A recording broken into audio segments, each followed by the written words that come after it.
Assalamualaikum Sobat Football United ya. Di konferensi pers wawancara sebelum pertandingan menghadapi Crystal Palace, Erik ten Hag ini menyebutkan dua hal yang akan gua bahas di sini. Nomor satu adalah ya ditanyakan ya kan, apakah akan ada cuci gudang di Manchester United, kurang lebih demikian. Akan ada perombakan skuad besar-besaran. Erik ten Hag membantah itu semua ya. Erik ten Hag mengatakan kalau ya selalu ada bahkan 200 pemain yang dikabarkan diminati oleh Manchester United setiap musim panasnya. Dan itu tidak seperti itu gitu ya. Itu hanya untuk headline saja. Nampaknya ini juga akan berlangsung di musim panas kali ini. Artinya Manchester United akan sangat selektif. Dan menurut gue sangat wajar sekali ya, Manchester United ini dikait-kaitkan dengan banyak pemain klub sebesar Manchester United. Kadang ketika pemain itu diamati, tentu saja Manchester United banyak mengamati pemain juga di klub-klub lain, karena Manchester United juga punya scout ya. Katanya bukan berarti pemain-pemain tersebut semuanya akan didatangkan di Old Trafford. Juga bagaimana melepas pemain 12-15 pemain satu musim selesai semua. Ini bukan tipikal sepak bola tingkat tinggi di Eropa, di mana mungkin di sepak bola liga-liga lain seperti itu ya. Satu musim ganti pemain, musim lainnya begitu saja, apalagi dengan kontrak yang hanya setahun kan. Tapi kalau di sepak bola Eropa tidak demikian. Turnover ini betul-betul sangat diperhatikan ya. Investasi, valuasi dari masing-masing pemain itu juga sangat dilihat. Bukan hanya soal permainan di atas lapangan saja, tapi juga banyak detail-detail terkait dengan sisi-sisi bisnis, komersial, branding, marketing, dan lain-lain lah, banyak sekali. Sehingga memang perombakan itu tidak secara drastis, rata-rata demikian di setiap musimnya. Jadi Erik ten Hag sekaligus juga menjelaskan ya, inilah pergerakan Manchester United di musim panas. Ada pemain yang lepas, ada pemain yang datang, tapi jumlahnya tidak dalam jumlah yang sangat-sangat masif sekali. Di sisi lain, Erik ten Hag juga menegaskan kalau dia sudah memulai bekerja dengan Jason Wilcox. Ini hal yang menurut gue sangat penting juga ya. Bagaimana Erik ten Hag di wawancara tersebut mengatakan kalau dia bahkan sudah melakukan pembicaraan dengan cukup intens, juga cukup sering. Dibutuhkan sinergi, tapi waktu yang sangat sempit ini juga yang tidak banyak ini ya. Ini juga menjadi tantangan bagaimana kerjasama ini harus dilakukan bahkan untuk menuju akhir musim ini, sekaligus juga persiapan untuk musim depan. Nah, dari situ gue melihat peluang dari Erik ten Hag untuk tetap berada di Manchester United musim depan nampaknya lebih besar nih. Lalu Erik ten Hag dilibatkan tentu saja ya dengan rencana di musim panas. Ketika dia mengatakan tidak akan perubahan secara drastis, artinya pemain dilepas maupun pemain yang datang, berarti dia mengambil hal tersebut atau data tersebut disampaikan kan berdasarkan memang rencana yang sudah disusun oleh tim Manchester United, termasuk juga Erik ten Hag. Jadi Erik ten Hag terlibat di sana. Dan terkait dengan Jason Wilcox, sering gue katakan ya kan, yang salah satu faktor terbesar juga yang akan menentukan apakah Erik ten Hag atau pelatih lain siapapun itu ya, bagaimana mereka bisa bersinergi dengan manajemen.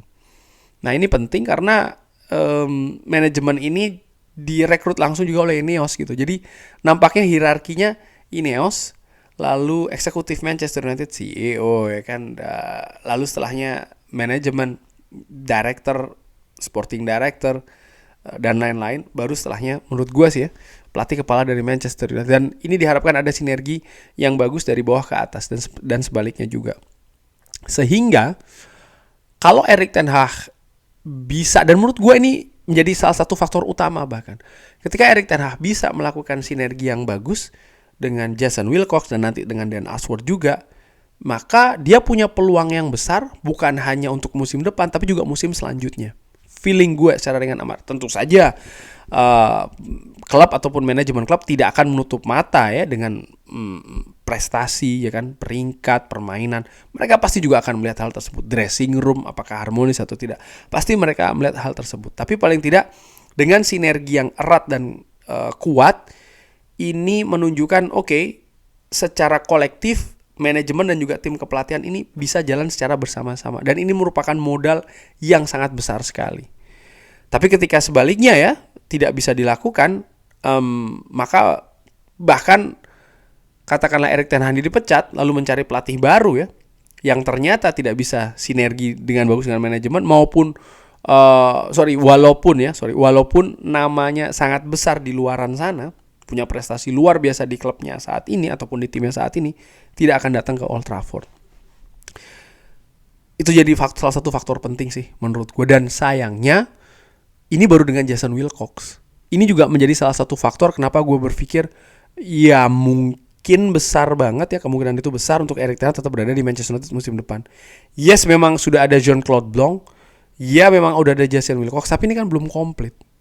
Dan menurut gue keputusan penting terkait dengan pelatih ini harus diambil secara kolektif yang komplit gitu loh, tim manajemen ini. Sehingga ketika memang memecat, katakanlah memecat ya, maka keputusan untuk mencari penggantinya ini juga komplit. Ini juga sekaligus gue ingin ingatkan kepada Sobat Football United, fans Manchester United juga ya, bahwa memecat Erik ten Hag itu kan bukan solusi yang utuh, itu kan baru solusi yang setengah. Katakanlah memang Erik ten Hag tidak akan berlanjut untuk musim depan, dipecat, yes, tapi penggantinya ini kan juga harus dicari. Fans bisa berkata A, B, C, D, E, F, G, nama-namanya juga A, B, C, D, E, F, G, tapi faktor yang penting bagaimana pelatih tersebut bisa kolaborasi yang bagus dengan manajemen, bukan dengan fans ya kan, tapi dengan manajemen dulu. Menurut gue seperti itu. Dan ini juga sekaligus menunjukkan sebenarnya Erik ten Hag ini memiliki modal, karena walaupun banyak sekali orang-orang yang pernah bekerja dengan Erik ten Hag ini cabut ya, Richard Arnold, John Murtough, Darren Fletcher ganti posisi, tapi Erik ten Hag ini dia bisa, atau karena dia sudah punya pengalaman, jadi dia bisa memberikan semacam kayak masukan atau bahkan data ya, hal-hal apa saja di Manchester United yang bisa bekerja dengan bagus ya, berjalan dengan baik, dan juga tidak bisa macet gitu. Sehingga ya dia bisa memberikan argumentasi seharusnya seperti apa dibandingkan dengan calon-calon yang dari luar gitu loh, menurut gue, yang betul-betul tidak tahu ya, situasi hanya melihat dari luar saja kan, sudut pandangnya seperti itu. Dan banyak sekali hal-hal yang terjadi di dalam yang mungkin tidak terungkap di publik. Jangankan manajer lain, mungkin fans pun juga tidak tahu gitu. Hal-hal yang mungkin menurut gue juga sangat prinsipil, sehingga kenapa kok Manchester United musim ini bisa sangat kacau sekali, bisa sangat drastis sekali perbedaannya dibanding musim lalu.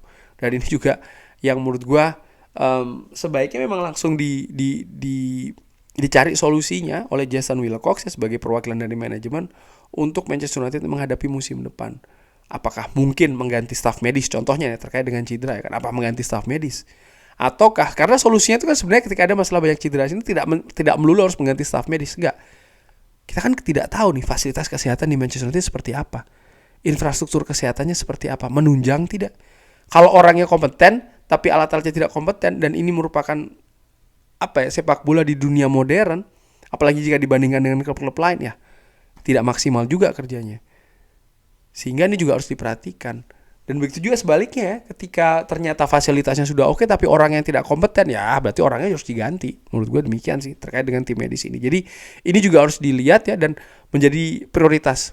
Selain tentu saja hal rekrutmen yang akan banyak terjadi di musim panas nanti.